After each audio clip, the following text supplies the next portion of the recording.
My dad gave the farm to my brother and kicked me out because I bought a pair of pigeons. Let me tell you about the American dream. According to some Hollywood fantasy, it involves white picket fences, 2.5 kids, and a golden retriever that doesn't shed on your IKEA furniture. According to my life, it's 2 tractors that break down every other Tuesday, 3 cows that hate my guts, and the distant hope of sleeping past 5 a.m. before I hit 40. Welcome to my slice of paradise in rural Iowa, where I, Tommy Mitchell, age 24, have been living the dream since I was old enough to lift a shovel. And by dream, I mean working my ass off on my family's farm while watching everyone else pursue something called happiness and fulfillment, concepts as foreign to me as a vacation day. You know how some families have a golden child? Well, my family has Kevin, my older brother, the business genius, the chosen one. When we were growing up, Kevin was the one who got the new clothes while I got his hand-me-downs. Kevin was the one who got a car for his 16th birthday while I got more farm chores.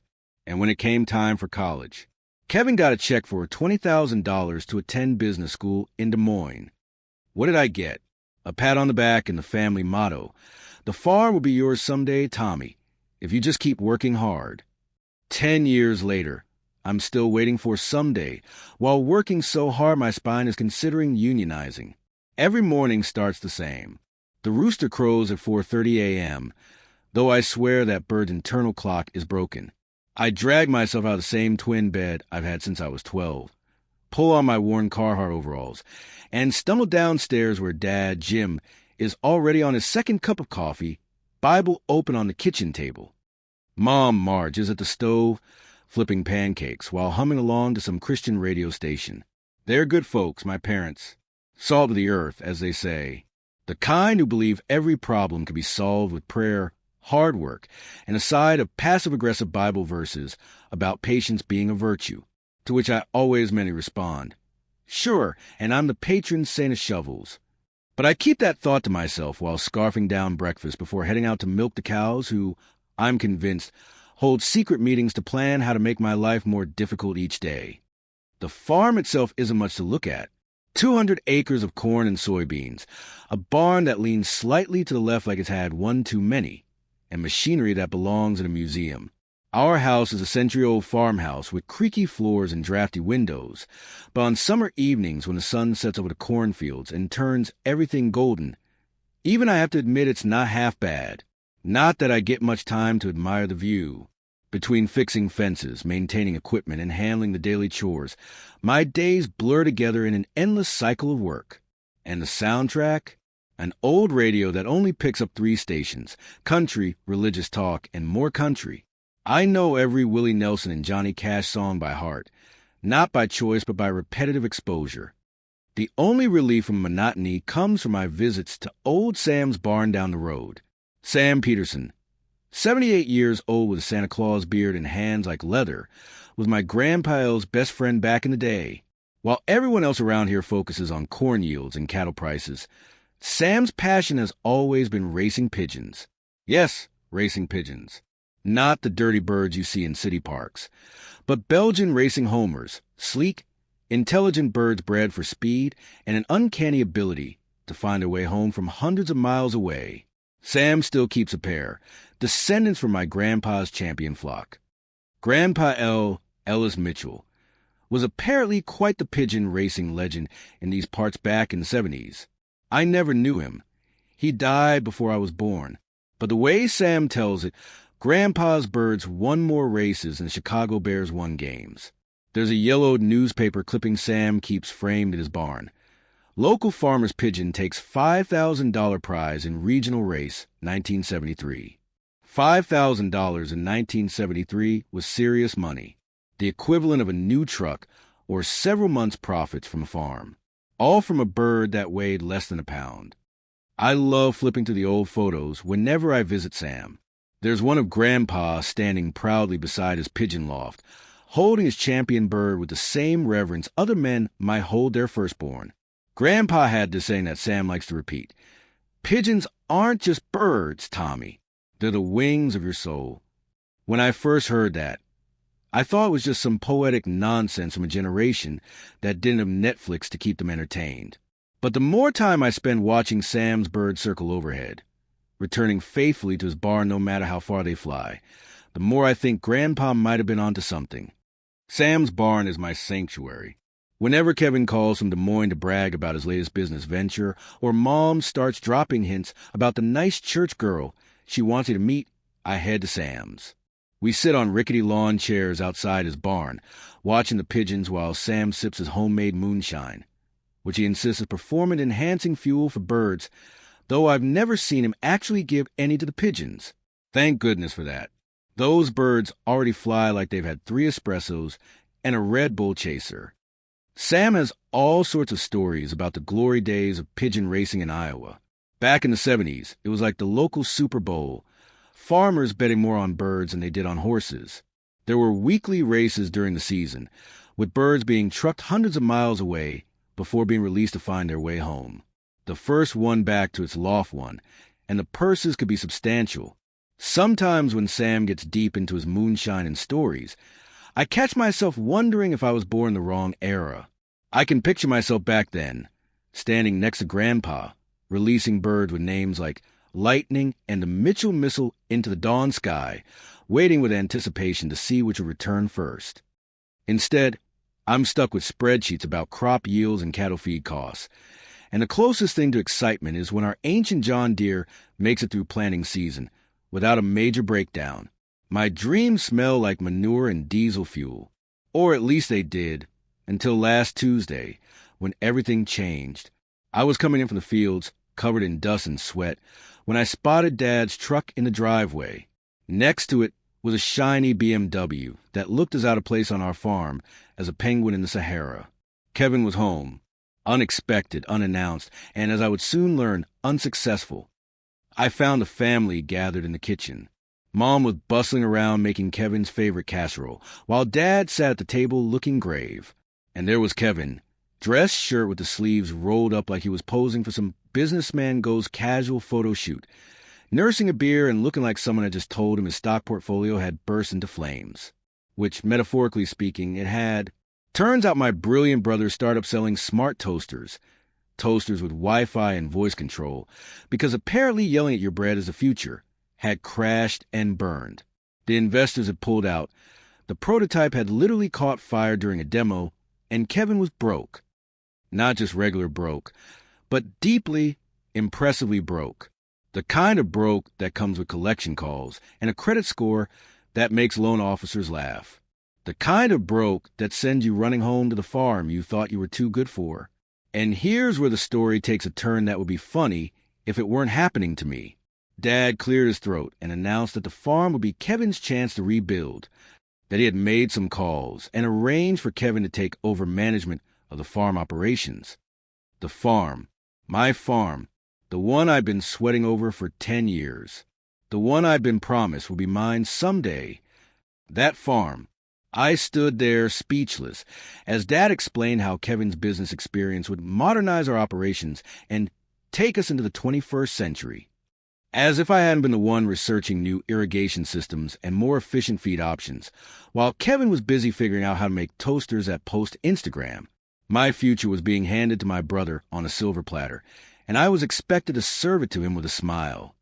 Mom tried to soften the blow, saying how nice it would be to have both her boys working together on the family legacy. Dad quoted Proverbs about how wisdom comes from many counselors, his way of telling me to shut up and listen to Kevin's expertise. And Kevin? He had the audacity to pat me on the shoulder and say he had big plans for our little farm. Our farm. The farm he hadn't set foot on in years, except for Christmas and the occasional Sunday dinner, when he needed Mom to do his laundry. The next few days were a special kind of hell. Kevin spent more time on his phone than actually working, but he had plenty of time to tell me how everything I was doing was wrong. He called me Tractor Boy when I tried to explain why his idea to immediately convert half our acreage to organic wouldn't work without a transition plan. Every time I heard him say, "You didn't go to college, so maybe leave the thinking me," I mentally measured him for a compartment in the combine. It wouldn't take much modification, really. Just a small adjustment to the intake. But as much as I fantasized about farm equipment mishaps, I kept my head down and my mouth shut. At night, I'd lie in bed staring at the ceiling, feeling like I was 16 again, powerless, overlooked, and stuck in Kevin's shadow. My life's work was being treated like an internship, and my opinion wasn't worth the dirt under my fingernails. Kevin thinks he's Wall Street, and I'm just this unpaid intern who happens to know how to drive a tractor. The sad part is, my parents seem to agree with him. After a particularly frustrating day where Kevin suggested we sell our dairy cows because milk alternatives are trending, I grabbed my truck keys and headed to Sam's place. I needed the sanctuary of his barn, the simple wisdom of an old man who valued tradition, and maybe a sip or two of that moonshine. Sam took one look at my face and wordlessly handed me a jar of clear liquid that smelled like gasoline and tasted like fire. He didn't ask what was wrong. He just sat in his lawn chair and waited for me to either talk or explode. After the moonshine stopped burning my esophagus, I told him everything about Kevin's return, the farm being handed to him, my decade of work being dismissed. Sam listened, nodding occasionally, his weathered face giving nothing away. When I finally ran out of steam, Sam gestured his pigeons, circling overhead in the fading light. Your grandpa Ellis used to say that life is like pigeon racing.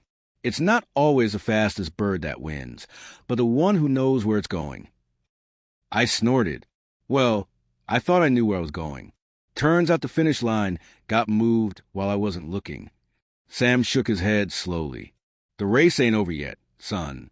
Sometimes the bird has to fly through a storm before it finds its way home. That's the thing about Sam. He talks in metaphors that sound like greeting card poetry, but somehow still make you feel better. We sat in silence for a while, watching the last of the day's light fade from the sky. Finally, Sam stood up a grunt, his knees popping like bubble wrap. "Come on," he said, leading me into his barn.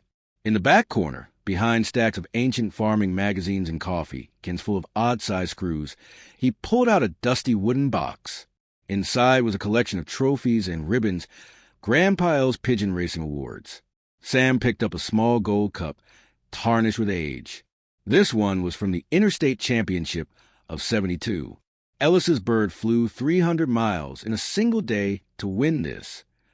I turned the trophy over my hands, trying to imagine my grandfather's pride, trying to connect with a legacy I'd never known was mine. Your grandpa wasn't born into racing, Sam continued. His daddy, your great-grandpa, was all about cattle and crops, just like your dad. But Ellis found his own path, created something that was just his. He put the trophy back and closed the box carefully. Maybe it's time you thought about what's really yours, Tommy. Not what was promised to you, but what you want to build. I drove home slowly that night, Sam's words echoing in my head. The farm had always been my future, because I'd never considered an alternative. It was my inheritance, my burden, my purpose. But what if it wasn't? What if, like Grandpa L, I could carve out something that was uniquely mine, something no one could take away or hand to Kevin on a whim? The thought was both terrifying and exhilarating. I had no money, no education beyond high school, and no skills that weren't related to agriculture. But for the first time in years, I felt something stirring inside me that felt dangerously like hope. The next morning, before dawn broke, I drove back to Sam's. I didn't go to the house. It was too early even for an old farmer like him. Instead, I parked by the barn and walked over to the pigeon loft. The birds were just waking up, cooing softly in the pre-dawn light.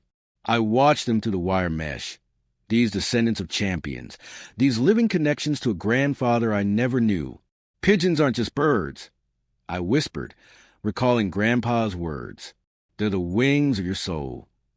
I stood there, hands shoved in my pockets, watching the birds while the eastern skies slowly brightened. My future stretched before me like an unplanted field, full of potential but requiring decisions about what to grow, when to harvest, how to proceed. If I stayed, I'd lose myself in Kevin's shadow. But where would I go? What would I do? I had calluses and determination. But in today's economy, those weren't exactly in-demand skills. My fists clenched at my sides as the first rays of sunlight touched the barn roof. The pigeons rustled inside their loft, eager to be released for their morning flight. ready to stretch their wings against the limitless sky. I envied them their certainty, their instinct. No matter how far they flew, they always knew the way home. I just needed to figure out where mine was. I'd like to say I slept well that night after my revelation at Sam's pigeon loft, that I went home with a clear plan and the courage to execute it. Truth is, I tossed and turned until my alarm blared at 4:30, then stumbled through my chores like a zombie with a hangover. Kevin spent breakfast talking about vertical integration, while I silently contemplated how many corn kernels I could fit in his precious BMW's gas tank before it caused serious damage. Just another Tuesday in paradise, until my phone rang during lunch. It was Sam's daughter, Linda. I'd only met her a few times over the years. She lived in Cedar Rapids and didn't visit often. Her voice sounded strange, hollow. Sam was dead. Heart attack early that morning. They found him in his barn, slumped over near the pigeon loft, feed bucket still in his hand. The world tilted sideways. Sam, who seemed as permanent as the oak trees lining his property, who survived Vietnam and a tornado that took half his house in '86, who drank moonshine like water, gone. Just like that. The funeral was small, just family and a handful of old-timers who remembered the glory days of racing pigeons alongside Sam and my grandpa. I stood in the back of the church, throat tight, watching strangers talk about a man who'd been more of a mentor to me than my own father. Linda approached me after the service. She looked exhausted, dark circles under eyes that were the same bright blue as Sam's. She was selling the farm. She said there would be an auction next weekend. Equipment, furniture, everything, including the pigeons. Those words hit me like a physical blow.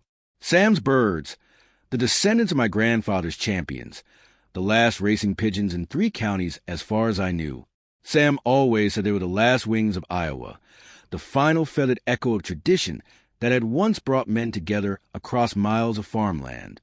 Linda must have seen something in my face because she squeezed my arm and said she'd understand if I couldn't make it to the auction.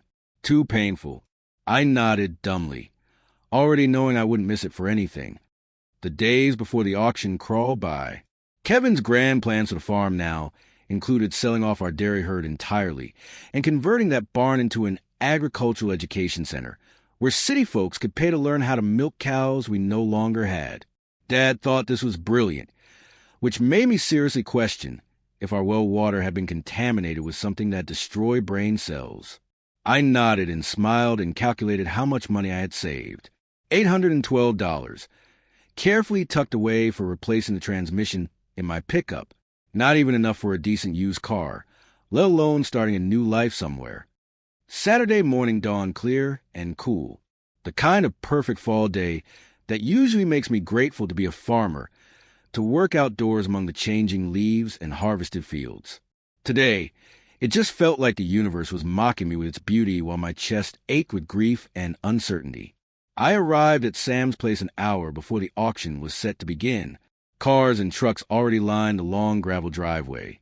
Farmers looking for equipment bargains. Antique dealers eyeing the vintage furniture. Neighbors coming to claim a memento of the old man who'd been a fixture in this community for 7 decades.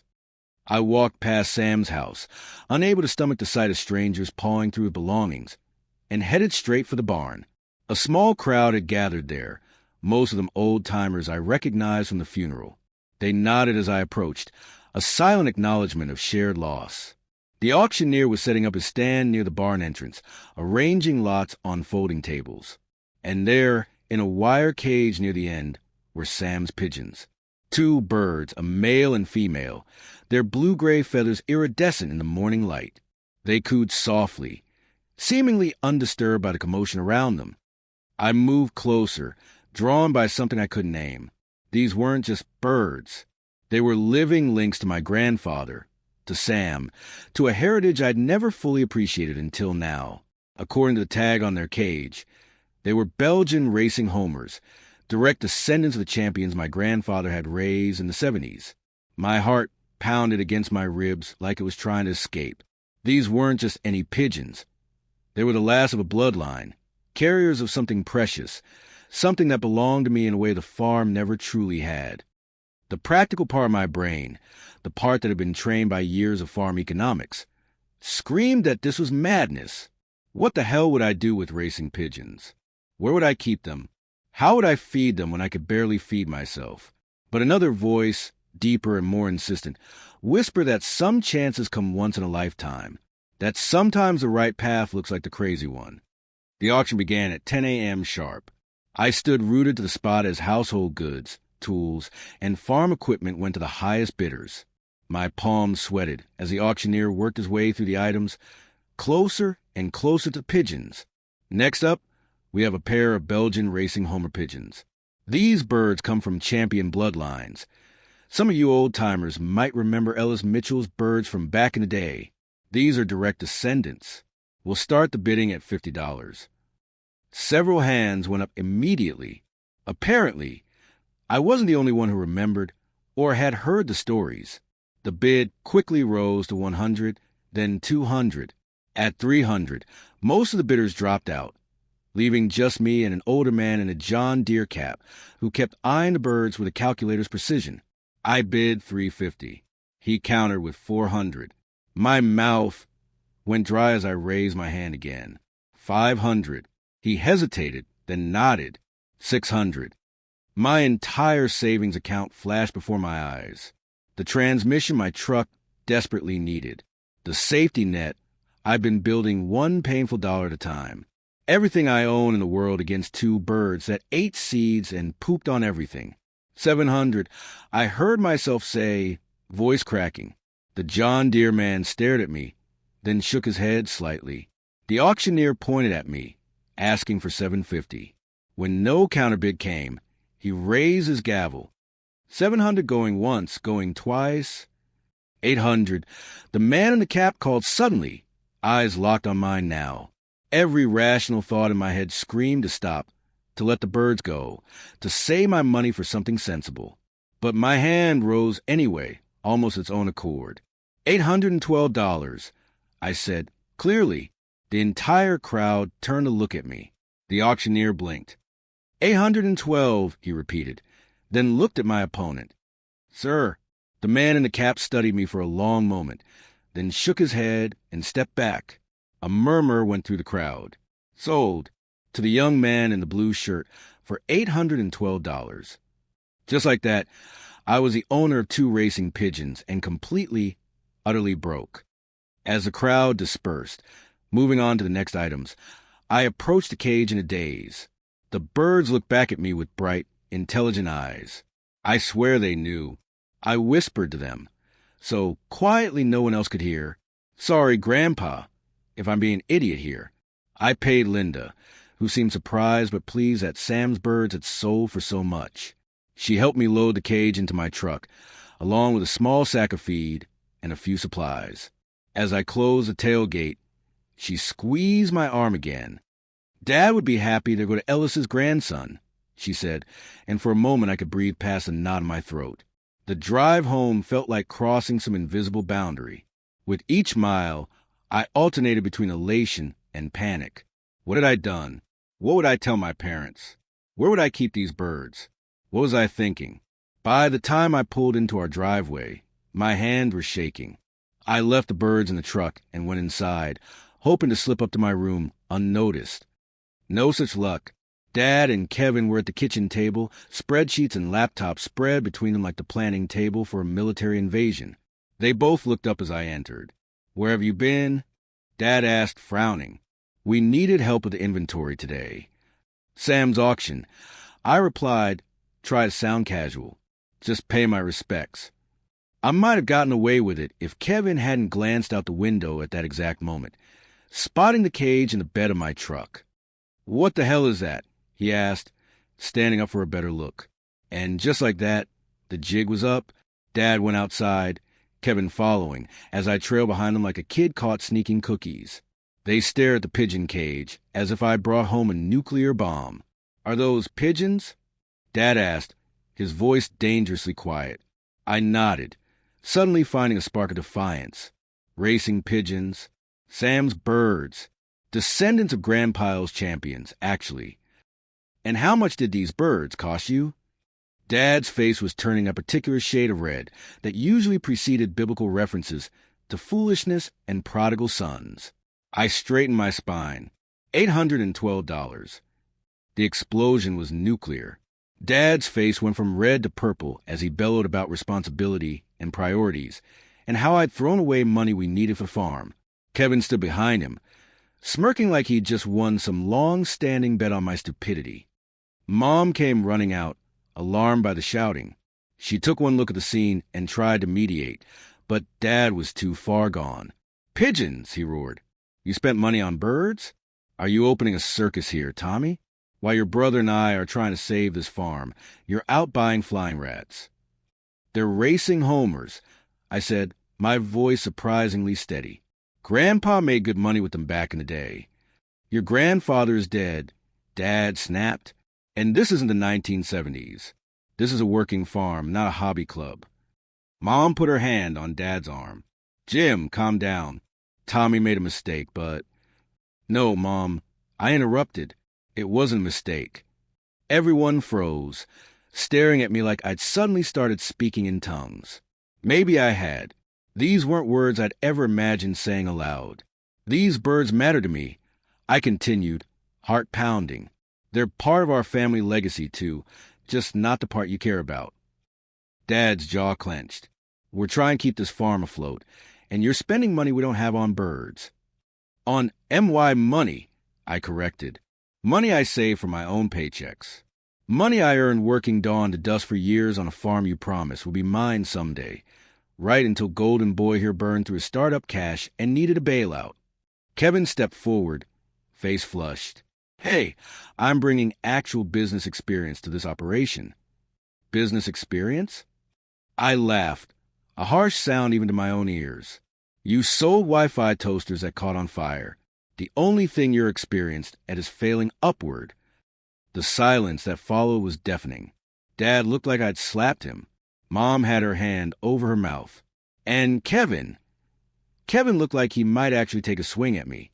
Dad spoke first, his voice low and controlled. "You will apologize to your brother right now." Something broke inside me, a dam holding back years of resentment and frustration. "No, I won't. You gave him my future, my farm, without even asking me.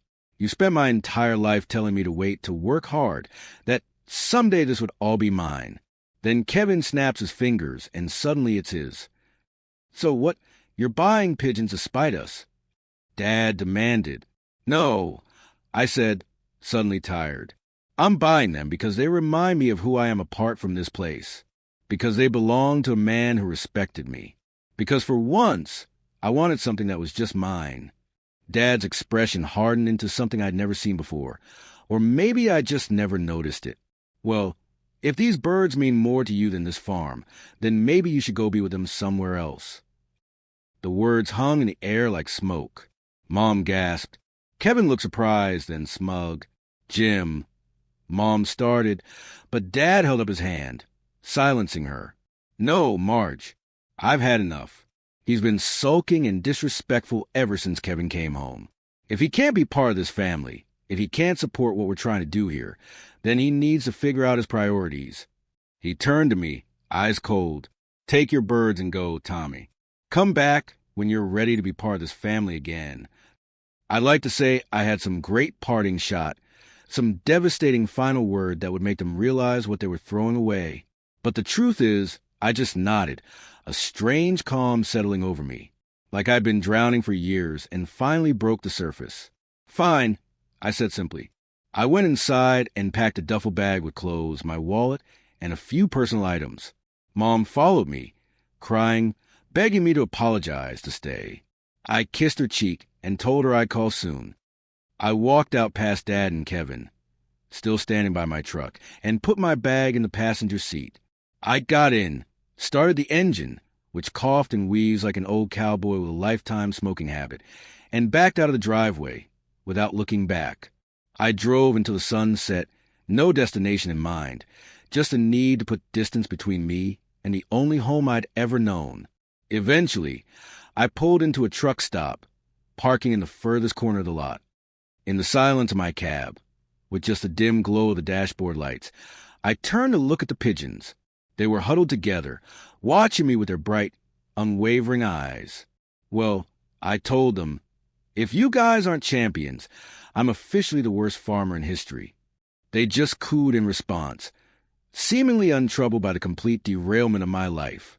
I reached back and stuck a finger through the wire mesh. One of them pecked at it gently, not aggressive, just curious. I turned on the radio, finding a station playing Johnny Cash's "I've Been Everywhere." The irony wasn't lost on me. I hadn't been anywhere, not yet, but for the first time in my life, I could go anywhere I wanted. No chores tie me down, no family expectations weighing on my shoulders.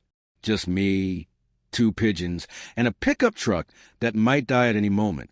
I reclined my seat as far as it would go and stared at the truck stop's neon signs reflecting on my windshield. Maybe this is what freedom feels like, I murmured to my feathered companions. As I drifted toward sleep, Sam's voice echoed in my memory. Sometimes, to find your home, you have to fly into nowhere. I glanced at the birds again, settling into their cage for the night. If you guys let me down, I whispered, I'm joining the circus. With no plan, no money, and nowhere to go, I fell asleep more peacefully than I had in years. Tomorrow would bring something, maybe disaster, maybe opportunity. But whatever it was, it would be mine.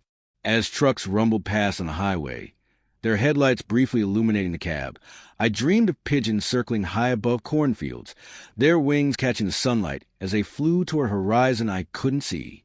3 days on the road taught me several valuable life lessons.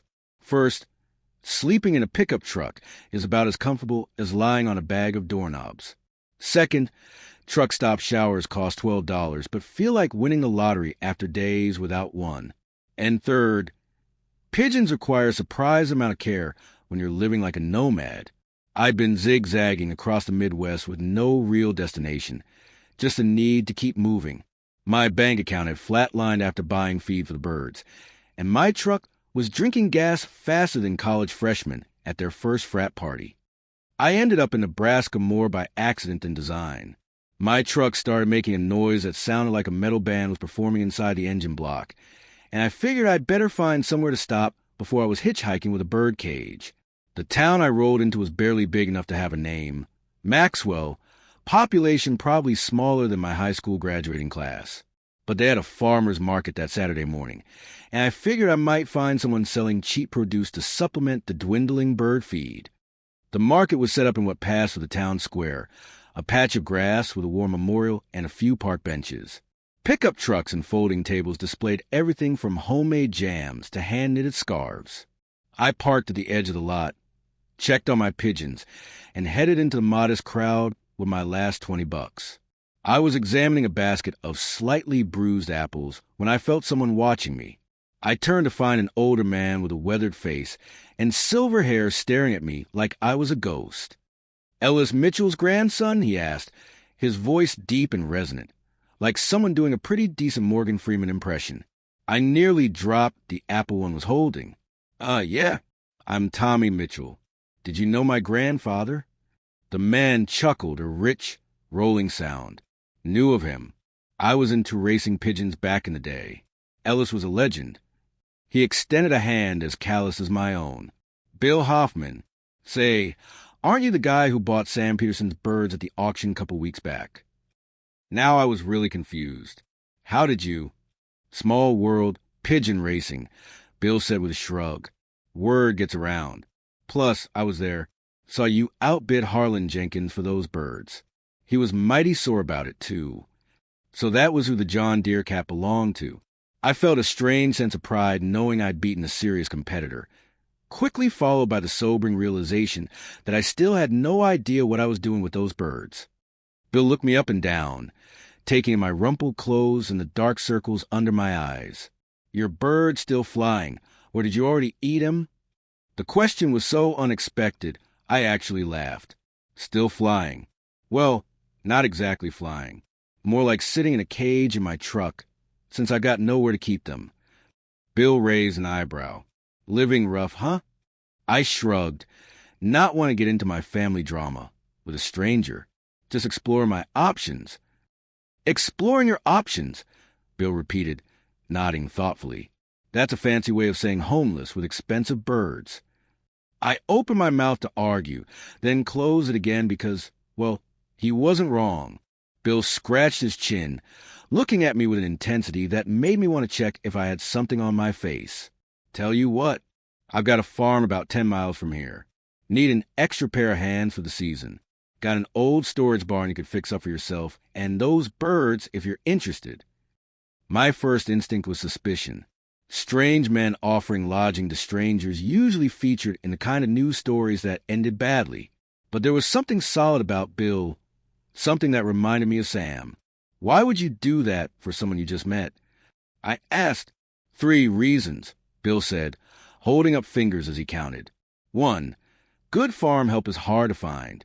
2, I've been curious about Sam's birds ever since I heard they were sold.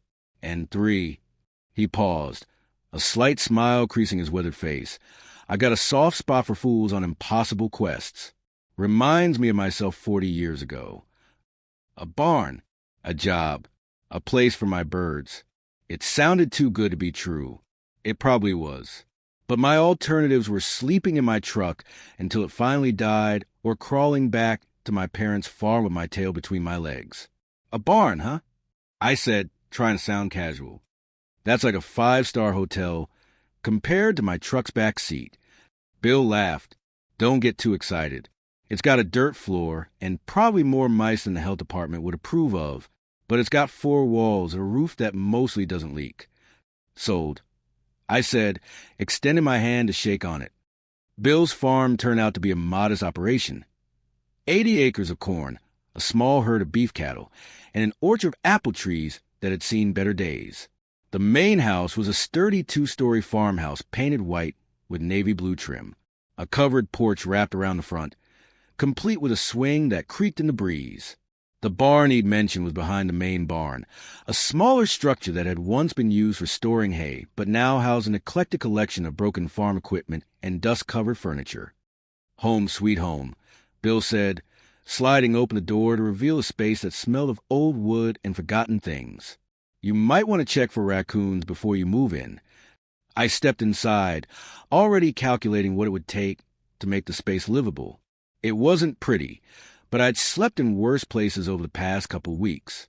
And more importantly, there was plenty of room to build a proper loft for my pigeons. I can work with this, I said, already feeling a strange sense of ownership. Over the next few days, I fell into a routine. Up at dawn to help Bill with the cattle, then regular farm maintenance, fixing fences, clearing irrigation ditches, the kind of work I'd been doing my whole life. The only difference was that Bill actually said, "Thank you," at the end of each day, something my father had apparently never learned how to do. In the evenings, I worked on converting the storage barn into something habitable.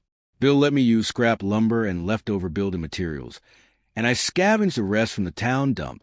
By the end of the first week, I had a crude but functional living space, a platform bed raised off the dirt floor, a makeshift table and chair, and a small wood-burning stove that only smoked a little when the wind was wrong. Most importantly, I built a proper pigeon loft along the south wall, where the sun would keep it warm. I constructed nesting boxes, perches, and an outdoor flight pen where the birds could exercise their wings. It wasn't fancy, but comparing it to what most racing enthusiasts had, it was practically the Ritz-Carlton of pigeon accommodations. Bill would stop by occasionally to inspect my progress, offering suggestions or the odd piece of hardware from his own collection. He never said much about my work, but I caught him nodding approvingly when he thought I wasn't looking. I'd been at Bill's farm for about 3 weeks when I first met his daughter. I was outside my barn, shirtless in Nebraska summer heat, installing a window I'd found at a garage sale in town, when a battered blue Toyota pickup pulled up. The woman who stepped out was about my age, maybe a year older, wearing ripped jeans and a faded Fleetwood Mac t-shirt, her dark hair pulled back in a messy ponytail. She stopped short when she saw me, one eyebrow raised in a perfect arch. Either Dad's gotten a lot younger and better looking, or you're the stray he mentioned picking up at the farmer's market. I suddenly became very aware that I was half naked and covered in sawdust. That would be me, Tommy Mitchell, the stray. She looked me over with the critical eye of someone assessing a used car. Emily Hoffman, So what's your story, Tommy Mitchell? Dad was pretty vague on the details, just said you were Ellis Mitchell's grandson and had racing pigeons. I gestured to the loft I'd built. That's pretty much the whole story. Me, 2 pigeons and questionable life choices. A smile tugged at the corner of her mouth. Dad collects strays like other people collect stamps. Last year, it was a 3-legged dog. Year before that, a Vietnam vet who lived in our guest room for 6 months. What happened to them? I asked. The dog's still around. He's probably napping on Dad's porch swing. The vet found his daughter in Oregon and moved out there. She tilted her head, studying me. What about you? Just passing through until something better comes along. It was a fair question, but one I didn't have an answer for. What was I doing here? Was this a temporary pit stop or something more? Honestly, I have no idea. I admitted, I'm just taking it one day at a time. Emily nodded, apparently satisfied with my honesty, if not my life planning skills. Well, while you're figuring it out, why don't come up to the house for lunch? Dad makes a mean grilled cheese. And just like that, I became a regular at the Hoffman kitchen table. Most days I'd work alongside Bill, then join him and Emily for dinner. She taught high school English in the next town over, but was home for the summer break. In the evenings, she'd often stop by my barn with a beer or lemonade, curious about my pigeon project. Pigeons, she teased early on.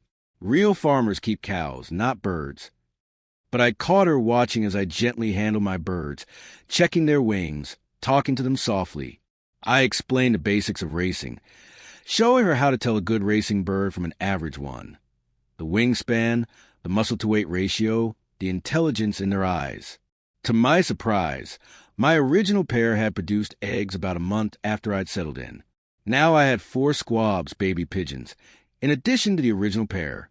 I'd built a small breeding record system, tracking their lineage back to my grandfather's champions. Bill stopped by one evening while I was feeding the growing flock. He watched silently for a while, then shook his head with a chuckle. "You're either a genius or the most stubborn fool I've ever met," he said, but the warmth in his voice took any sting out of the words. "I'll take that as a compliment," I replied, closing the pen and dusting feed from my hands. "As well you should," Bill said. He reached out tentatively to stroke one of the birds. "They're good stock. Your grandfather would be proud." Coming from anyone else, it might have sounded like an empty platitude, but from Bill, who had known of my grandfather and understood the tradition I was trying to resurrect, it hit me right in the chest. Over time, Emily's curiosity about the pigeons grew into genuine interest. She started joining me for training sessions, where I'd take the birds a short distance away and release them, training them to return to their new home. It was during these sessions, sitting in her truck, waiting for the birds to fly back, that we really began to talk. She told me about her college years in Lincoln, her brief stint in Chicago before deciding city life wasn't for her, her dreams of writing a novel someday.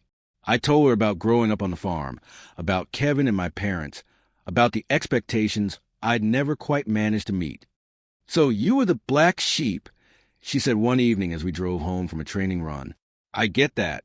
Dad wanted a son who'd take over farm. Instead, he got me, who'd rather read books than brand cattle. But he seemed so supportive of you," I said, surprised. Emily shrugged.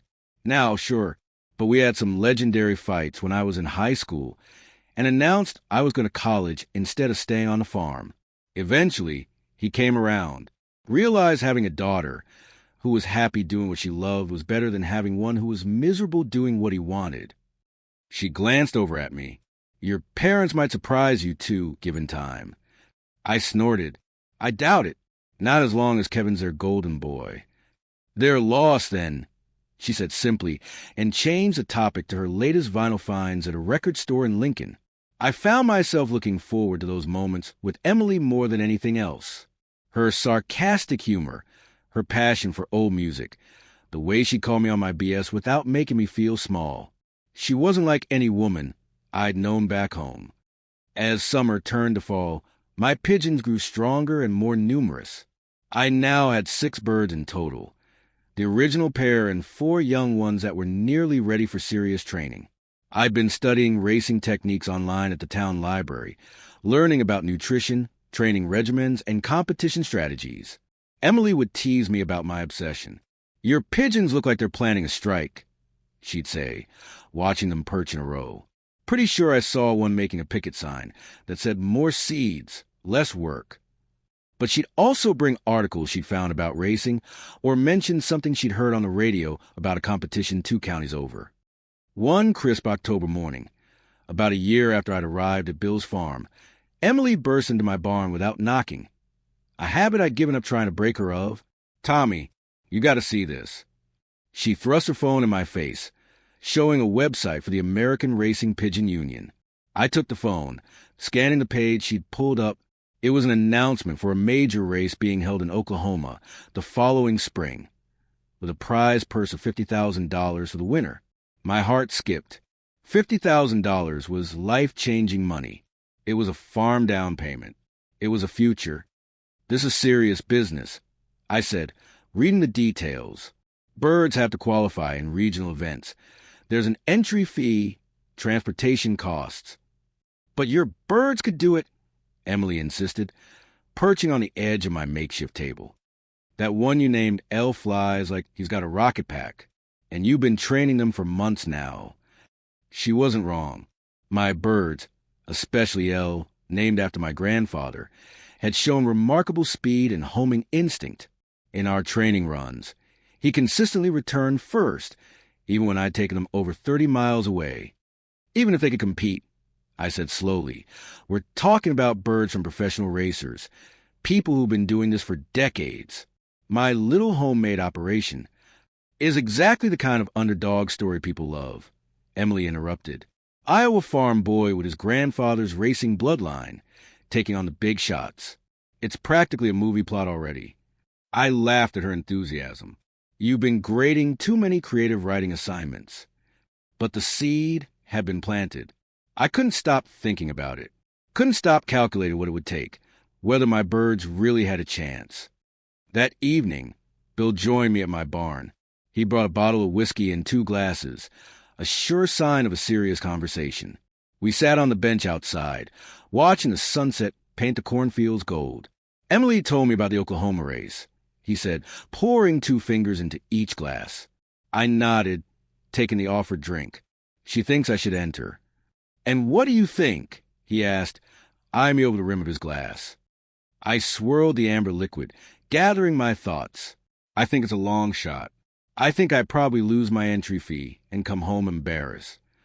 Bill nodded, taking a slow sip before responding. "Dreams are like pigeons, Tommy. You can set them free, and they'll either come back to you carrying something valuable, or you'll end up with an empty loft.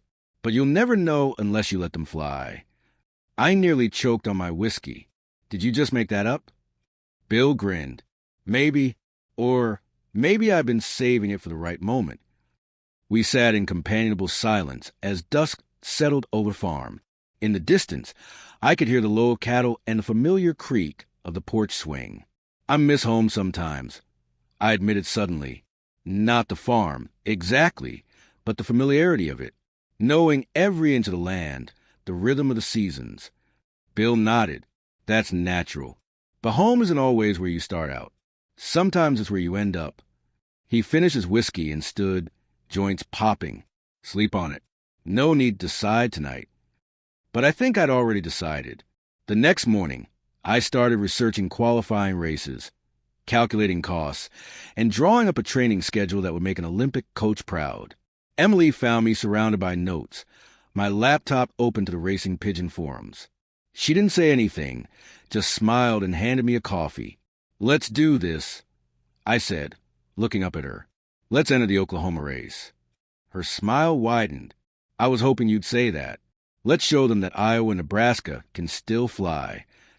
In that moment, with the morning sun streaming through my barn window, my birds cooing softly in their loft, and Emily's eyes bright with excitement, I felt something I hadn't experienced in a very long time: purpose.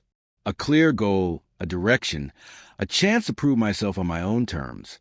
Everyone around us thought it was foolish. Bill's farmer friends would chuckle when they heard about my bird project. The few racing enthusiasts I connected with online warned that first-timers rarely placed, let alone won, but their doubts only fueled my determination. As Emily and I stood by the loft that evening, watching my bird soar in wide circles above the farm before returning home, I felt a strange certainty settle in my chest. "If they don't let me down," I said quietly, "I might finally prove who I am."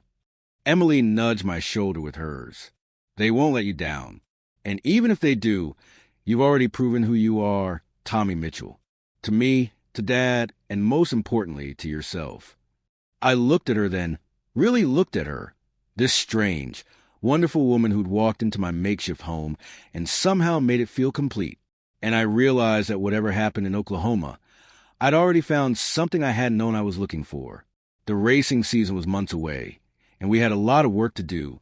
But for the first time since I'd left my parents' farm with nothing but 2 pigeons and a broken-down truck, I wasn't just running from something. I was flying towards something better. Winter in Nebraska is not for the faint of heart. The wind doesn't just blow. It slices through your clothes like they're made of tissue paper. The cold doesn't just chill. It crystallizes your bones. Bill warned me that my converted barn would be a bit drafty, which turned out to be Midwestern understatement, for you might as well be sleeping outside. But the birds needed to train regardless of the weather. Racing pigeons aren't seasonal athletes. They need consistent flight time to build their muscles and homing instincts. So every morning, while the rest of the world was still huddled under electric blankets, I was out with my birds, my breath clouding in the pre-dawn air. Emily thought I'd lost my mind. "Normal people don't stand in fields when it's 15 degrees, she'd say, passing me coffee from the thermos she'd brought. But she'd be right there beside me, her nose red with cold, watching the birds circle overhead before heading out on their training routes. By January, I had established a serious training regimen. The birds would fly twice daily, once in the morning and again in the afternoon. I'd drive them varying distances from the farm and release them, tracking their flight times and return rates. I'd studied the techniques of champion racers, adapting their methods to fit my limited resources. Elle, the male from my original pair, quickly established himself as something special. While the other birds were good, Elle was exceptional. He consistently returned first, even when released from new locations. His flight was stronger, his homing instinct sharper. He flew like he knew my entire future was riding on his wings. I'd expanded the loft as the months passed, adding specialized compartments for breeding, training, and rest. My makeshift home remained Spartan. A bed, a table, a chair, and not much else. But the pigeon loft was state-of-the-art, at least by the standards of a broke farm kid with more determination than money. "Your priorities are showing," Emily teased one evening, perched on my single chair while I sat on an upturned bucket. "Birds get custom-built luxury condos, while you're sleeping on what I'm pretty sure is the same mattress they use in prison." She wasn't wrong. Every spare dollar went to the birds. Premium feed, vitamin supplements, specialized training equipment. My diet consisted mainly of ramen noodles and whatever Emily or Bill brought over, claiming they accidentally made too much. "If this works," I told her, "I can buy all the fancy mattresses I want." "And if it doesn't?" she asked, not unkindly. I shrugged. "Then I'll have the best-trained, best-fed racing pigeons in the unemployment line." What I didn't say was how much I'd come to love the birds themselves, not just what they represented. Each had a distinct personality. Elle was confident and focused, while one of the younger females, whom Emily had named Amelia Earhart, because she always looks like she's on an adventure, was curious and fearless. They weren't just lottery tickets with feathers. They were my partners, my team. As spring approached, I registered for qualifying races leading up to the Oklahoma Championship. To someone outside the racing world, the whole system might seem bizarre. So let me break it down. Racing pigeons compete by being transported to a release point hundreds of miles from their home loft. All birds are released simultaneously, and they race back to their respective homes. Each bird carries a special electronic band that records the exact time it returns to its loft. Since the lofts are at different distances from the release point, the winning bird isn't necessarily the one that gets home first. It's the one with the highest velocity, measured in yards per minute. Think of it as calculating each bird's average speed over the entire journey. My first qualifying race was in March, a relatively short 100-mile event in eastern Nebraska. I loaded Elle and 2 other birds into special carrying crates at 4 a.m., then drove 2 hours to meet the race organizers, a group of mostly older men, who eyed me with a suspicion reserved for outsiders in any niche hobby. "Mitchell?" one of them said, checking his clipboard as I unloaded my birds. "Any relation to Ellis Mitchell from Iowa?" "My grandfather," I replied, feeling a strange pride as several heads turned my way with newfound interest. "No kidding," the man said, his weathered face breaking into a smile. "Your granddad's birds were something else back in the day. Beat mine more times than I care to remember." Just like that, I was no longer a complete outsider. I wasn't fully accepted. That would take proven results. But being Ellis Mitchell's grandson opened doors that might have otherwise remained closed. The birds were loaded into a specially designed truck with compartments to ensure each competitor's pigeons remained separate. The truck would drive to the release point while the racers returned home to wait. By noon, I was pacing outside my loft, checking my watch every 30 seconds, even though I knew the birds wouldn't arrive for at least another hour. Emily sat on the bench I'd built outside the barn, pretending to read a book, but actually watching me with equal parts amusement and concern. "If Elle loses, I'm officially renaming him Chicken," she announced, turning a page without actually reading it.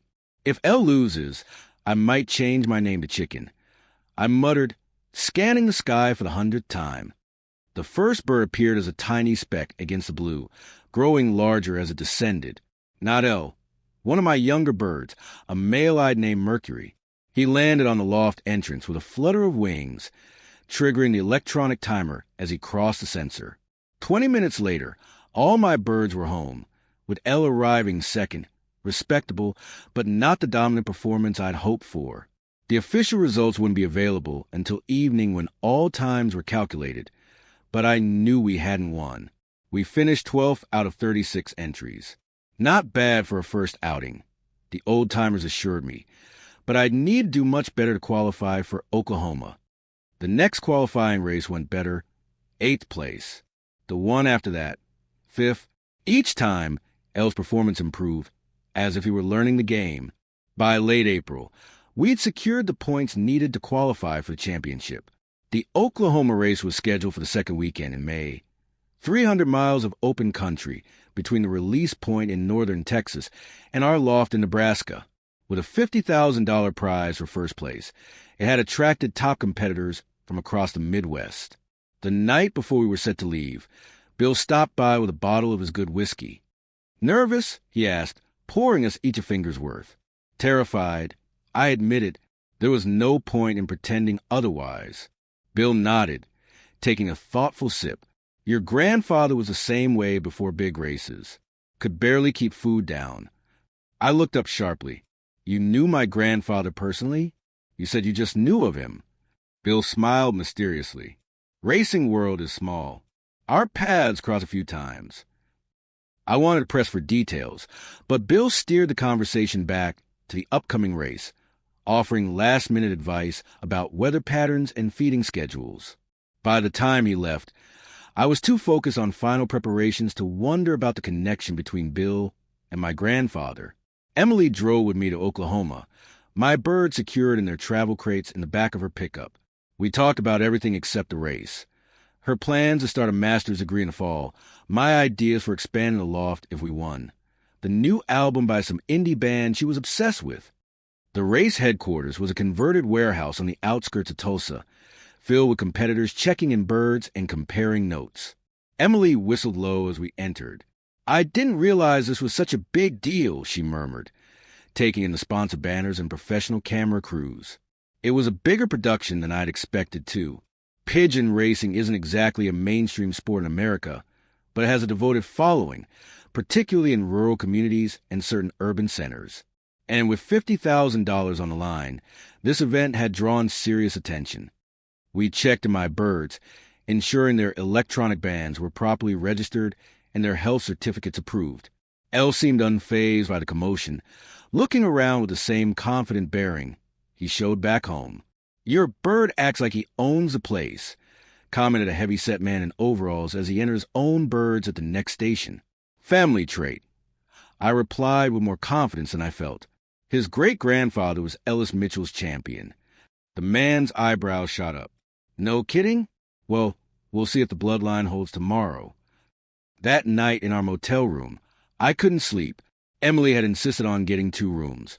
I'm not listening to you toss and turn all night, but ended up in mine anyway, sitting cross-legged on the bed opposite mine as I obsessively checked weather reports. There's a storm system moving in, I said, showing her the radar on my phone. Could hit right during race time. Emily took the phone from my hand and set it on the nightstand. You've trained them in wind, rain, and that freak April snowstorm. They can handle it. She was right, of course. We'd practiced in nearly every condition Nebraska could throw at us. But I couldn't shake the sense that everything, all those months of work, all my hopes of future, hinge on factors beyond my control. Morning came after a night of fitful sleep. The sky was ominously dark as we drove to the release point, a vast open field where dozens of trucks were already parked. Race officials hurried about, consulting with meteorologists and checking equipment. We're moving up the release time, one official announced through a bullhorn. Storms coming in faster than expected. Birds go up in 30 minutes. Competitors rushed to make final preparations. I checked Elle and my other 2 entries one last time, feeling their keels, inspecting their wings, whispering encouragements that were as much for me as for them. Emily stood nearby, uncharacteristically quiet. When I finished and stepped back, she surprised me by pulling me into a tight hug. They're going to fly like their tails are on fire, she said fiercely. And I'm going to force you to listen to my entire ABBA collection if they don't. Despite everything, I laughed. Threat noted. The birds were loaded into their compartments on the release trailer. The sky grew darker and a wind picked up, bending the tall grass of the field. Official vehicles began leaving. There was no point in staying at the release point once the birds were up. Everyone had to get back to their respective lofts to await the arrivals. We were halfway to the car when a massive collective whoosh made us turn. The trailer doors had opened, releasing over 200 pigeons simultaneously. They rose as one great cloud, circling briefly to orient themselves before streaming away in roughly the same direction, north, toward home. The drive back was tense. Rain started falling when we were an hour out, light at first, but quickly becoming a downpour. Lightning flashed in the distance. I gripped the steering wheel so tightly my knuckles turned white. What if they get caught in the storm? I asked, not really expecting an answer. They'll find a way through, Emily said with a certainty I wished I shared. Or they'll wait it out and come home when it passes. But waiting wasn't an option in a race. Every minute delayed was velocity lost. By the time we reached the farm, the storm was in full force. Rain came down in sheets, and lightning cracked with alarming frequency. The first birds wouldn't arrive for at least another hour, given the distance, but I set up outside anyway, under a hastily constructed tarp shelter next to the loft. Emily disappeared into the house and returned with 2 raincoats, hot coffee, and sandwiches. Bill joined us under the tarp, binoculars in hand despite the poor visibility. Good racing birds can navigate through worse than this, he assured me, though his frequent glances at the sky betrayed his own concern. I knew many of my competitors would already be seeing returns by now.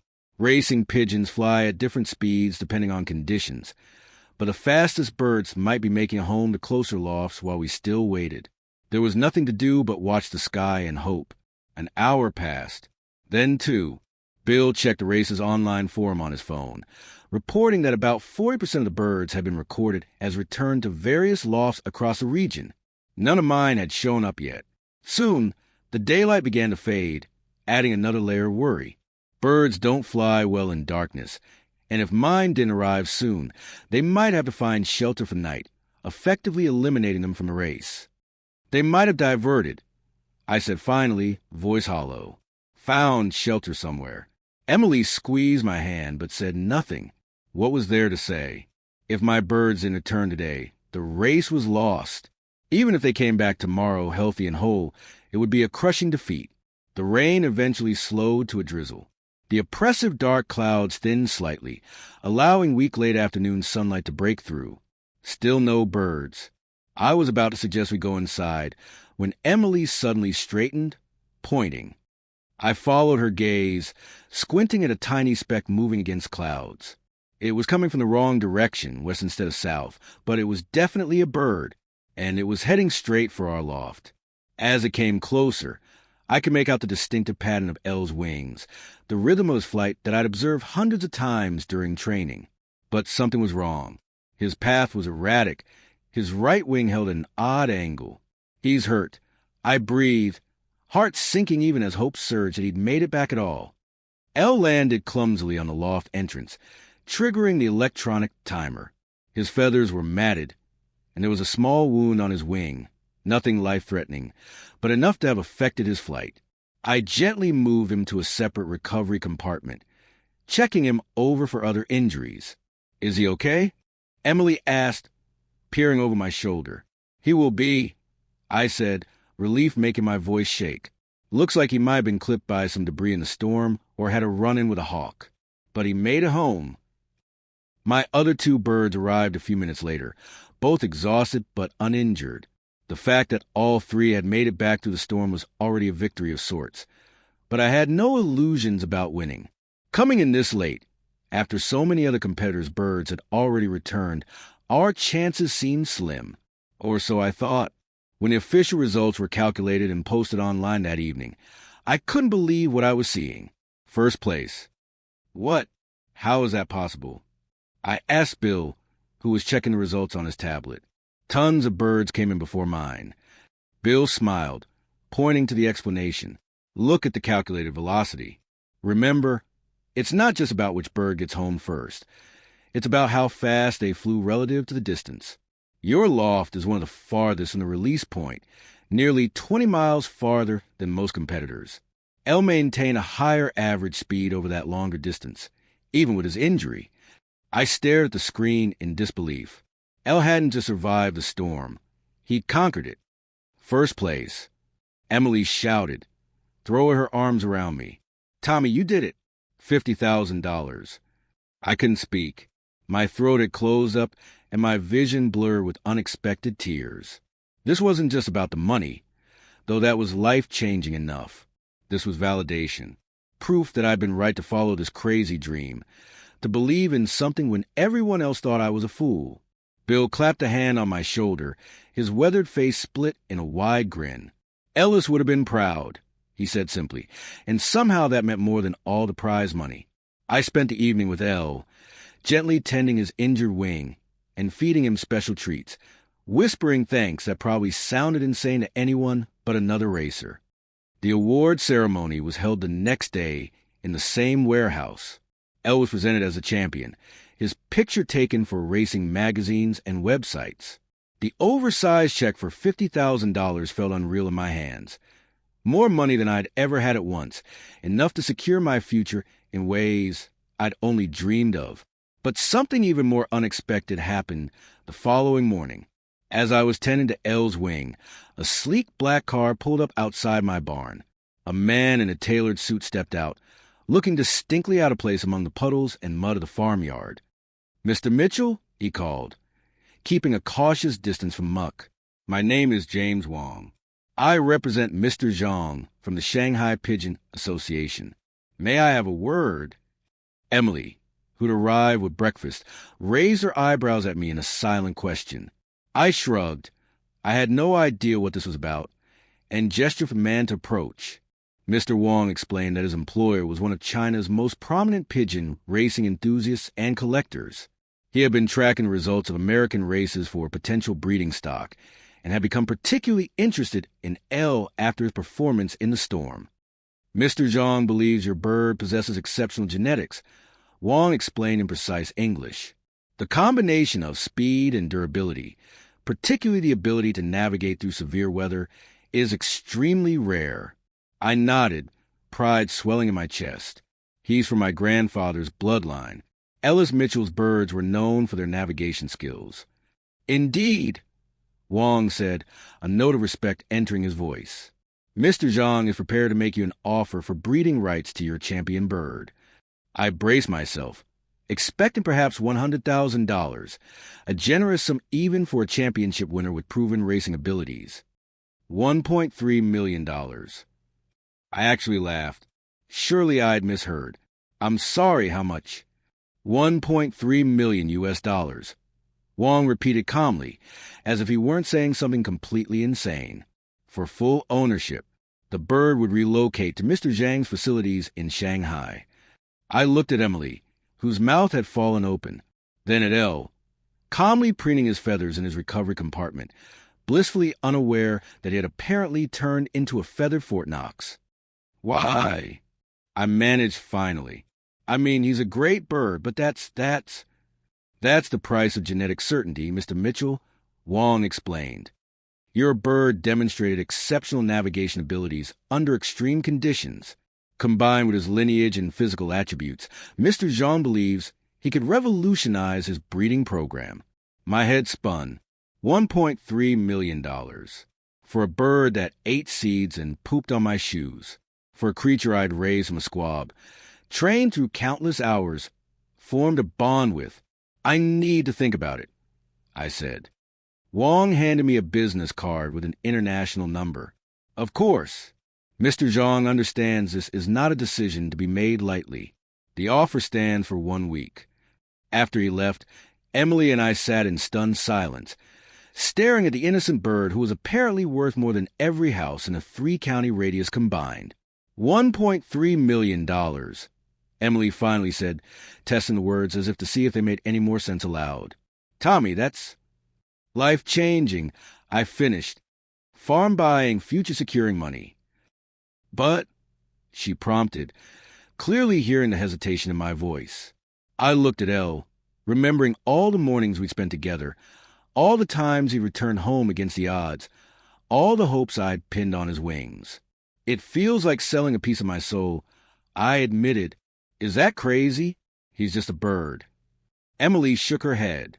Not crazy. He's not just a bird to you. He's everything you've built here, everything you've become since you left home. She was right, as usual. Elle represented my independence, my connection to my grandfather, my proof that I could succeed on my own terms. The next few days were torture. I barely slept, weighing the decision from every angle. I called other breeders, researched previous high-dollar pigeon sales, even consulted with a financial advisor in town about investment options if I accepted. Elle's wing healed quickly, and soon he was flying again, circling above the farm as if nothing had happened, as if he weren't the center of the biggest decision of my life. On the 6th day, as sunset painted the sky in oranges and pinks, I finally knew what I had to do. I called the number on Wong's card. I'll accept Mr. Zhang's offer, I said when he answered, with 2 conditions. First, I want detailed updates on Elle's life and breeding results. Second, I want first option to purchase any offspring that might be sold outside his program. There was a pause, and I believe Mr. Zhang will find these conditions acceptable. I'll prepare the paperwork immediately. Just like that, I became a millionaire, on paper at least. That night, I sat alone with Elle, talking to him like he could understand. Maybe he could.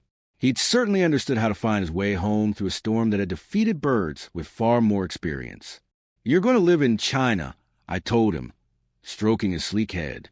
Probably in a loft nicer than any house I'll ever own. Don't forget where you came from, though. Elle just cooed softly, leaning into my touch one last time. The next morning, I found Emily at her favorite spot by the creek that ran through the back of Bill's property. She was skipping stones, something she did when she needed to think. I sold him, I said simply. She nodded, not looking surprised. I figured you would. It's too much money to pass up. Yeah.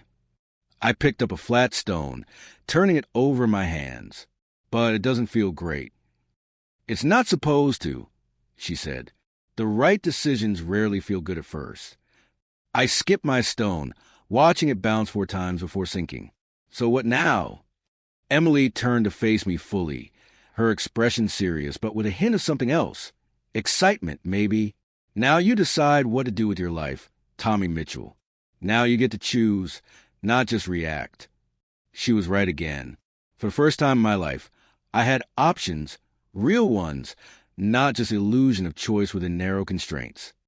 I took a deep breath, suddenly nervous in a completely different way than I'd been before the race. I was thinking. I started, my heart pounding harder than it had when Elle was missing the storm, that maybe we could decide together about what comes next. Emily's eyebrows rose. We? Yeah, I said, forcing myself to hold her gaze. We, if you want. How do you feel about being married to a pigeon tycoon?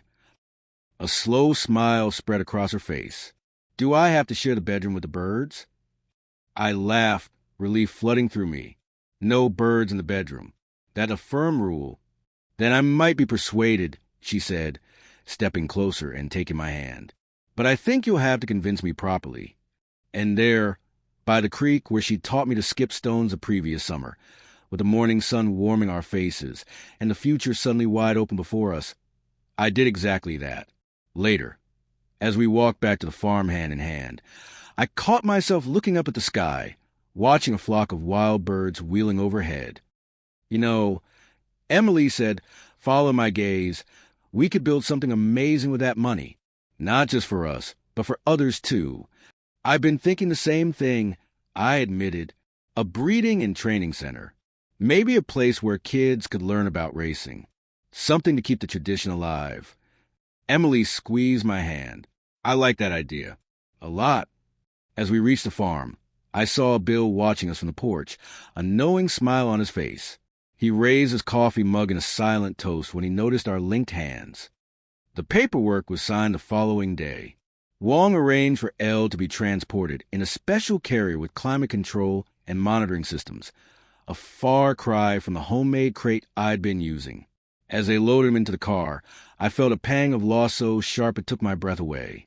Sometimes one bird can change everything, I murmured. If you believe in him enough. Elle gave me one last look, his bright eyes seeming to hold all the wisdom in the world, before the carrier door closed. I stood in the yard long after the black car had disappeared down the dusty road, holding the certified check that represented a future I'd never dared imagine, a future that was now mine, ours, to shape however we wanted. 6 months after selling Elle, I was knee-deep in plans for our racing center when I received a call from an unknown number. I almost ignored it, assuming it was another investment advisor wanting to help with my newfound wealth. Luckily, I answered. It was my mother. Her voice sounded smaller somehow, stripped of the cheerful certainty that had colored my childhood. She talked around a real reason for her call for nearly 5 minutes, asking about the weather in Nebraska, commenting on a recipe she tried recently, wondering if I'd seen some TV show I'd never heard of. Then finally, the truth came out. The family farm was in foreclosure. After I left, Kevin had doubled down on his modernization plans. He'd leveraged the farm to invest in cryptocurrency, convinced he'd found the next big thing. Instead, he found what countless speculators before him had discovered. Digital fortunes can evaporate as quickly as morning dew. Mom asked if I could talk to my father. Not for money, she insisted, just to mend fences between us. But I could hear the desperation behind her words. The careful way she mentioned the financial challenges they were facing. How her voice broke slightly when she said they might have to sell the house and find somewhere smaller very soon. I knew what she couldn't bring herself to directly ask. They weren't just losing the farm business. They were losing their home. 2 days later, Emily and I were driving across the Iowa state line. She squeezed my hand as we passed the familiar landmarks of my youth. The rusted tractor that had sat abandoned in the Johnsons' field for at least 30 years. The crooked mailbox at the county road turnoff. The ancient oak tree that had survived 3 lightning strikes and countless storms. The farm looked smaller than I remembered. The paint on the house more faded. The barn roof more warped. Or maybe I was just seeing it through different eyes. Kevin's BMW was gone, replaced by a worn Honda Civic that had seen better days. Mom burst through the screen door before I'd even cut the engine, moving faster than I'd seen her move in years. Dad followed more slowly, his once imposing frame somehow diminished, his shoulders rounded under the weight of failure. The kitchen table where we gathered looked exactly the same, the scarred wood bearing witness to decades of family meals, arguments, and decisions. The conversation started awkwardly, with careful questions about my bird business, as Dad called it. Then Kevin arrived, and subtlety went out the window. He looked thinner, the designer clothes replaced by off-the-rack jeans and a plain button-down. But his eyes lit up when he saw me, not with brotherly affection, but with the desperate recognition of a drowning man spotting a life raft. "Tommy, man, you're looking good. Heard about your windfall. Pretty incredible, right? $1 million for a pigeon." I corrected him. 1.3 million. For a champion racing pigeon with exceptional genetics. Kevin laughed too loudly. Right. So, listen, I've been working on this new investment opportunity. Guaranteed returns, ground floor opportunity, with your capital and my business expertise. My pigeons made more money than your bitcoins. I interrupted, the words escaping before I could filter them. The kitchen fell silent. Mom looked at her hands. Dad stared out the window. Emily suddenly became very interested in her coffee mug. Kevin's smile tightened. "Look, we all make mistakes. But I'm talking about—" "I'm not giving you money, Kevin," I said quietly, "but I am buying the farm." Dad's head snapped up. "What?" I laid out my proposal. I'd pay off the mortgage in liens. I'd invest in repairs and new equipment. The farm would remain in the family name, but with a new purpose. Part working farm, part racing pigeon breeding and training center. "You can stay on, both of you," I told my parents. "Help run the place if you want. Or retire. Your choice." Dad's weathered face crumpled, a sight so unexpected I nearly looked away. "I was wrong about you, son. About everything. You found your own path, and I couldn't see its value." Mom was openly crying now. "We just want you home, Tommy. We've missed you so much." After the papers were signed and Kevin had skulked off, likely to sell NFTs of pigeons in Vegas, as I later joked to Emily, Dad took me to the old barn. In the corner, covered in years of dust, sat my grandfather's original pigeon racing trophies. "I saved them," Dad said simply. "Thought maybe someday." They became the first display in our visitor center when we opened Mitchell Family Racing Lofts 8 months later. The grand opening attracted racing enthusiasts from 6 states, plus a film crew from a documentary about rural American traditions. Emily opened her Vinyl and Beans Cafe and converted milk house, playing her disco records for visitors who could enjoy gourmet coffee while watching the birds train. She finished her master's degree online and taught English at the local high school between managing the cafe. We created a free program teaching local kids and veterans about racing pigeons. Many found healing in the simple act of caring for birds, watching them soar and return. One Vietnam vet told me it gave him hope to see something fly away and choose to come back. The first bird born on our new farm was a striking male with unusual markings, white wingtips that looked like they'd been dipped in paint. We named him Sam. He never achieved L's racing glory, but he sired dozens of champions. Sometimes the real victory is in what you help create. 2 years later, we expanded, opening a second location in Nebraska. By then, Mitchell Racing Lofts had become the most valuable pigeon bloodline in America. Breeders from Europe and Asia visited regularly, seeking to incorporate our birds into their programs. L's offspring, now returned from China through our arrangement with Mr. Zhang, formed the core of our breeding stock. Life has a funny way of coming full circle. On calm evenings, I still stand outside the lofts, watching our birds wheel against the sunset. Emily often joins me, her head on my shoulder, sometimes with our infant daughter in her arms. They told me I was nobody, that without education or family connections, my ceiling was predetermined. Just a farm kid with dirt under his fingernails and manure on his boots. But life isn't about where you start. It's about where you fly. Every bird I release into the sky is living proof that the so-called experts were wrong. Sometimes the most direct path isn't the shortest distance between 2 points, but the one that takes you high enough to see beyond the horizon. And sometimes, just sometimes, the wings of your soul need to break free before they can truly find their way home.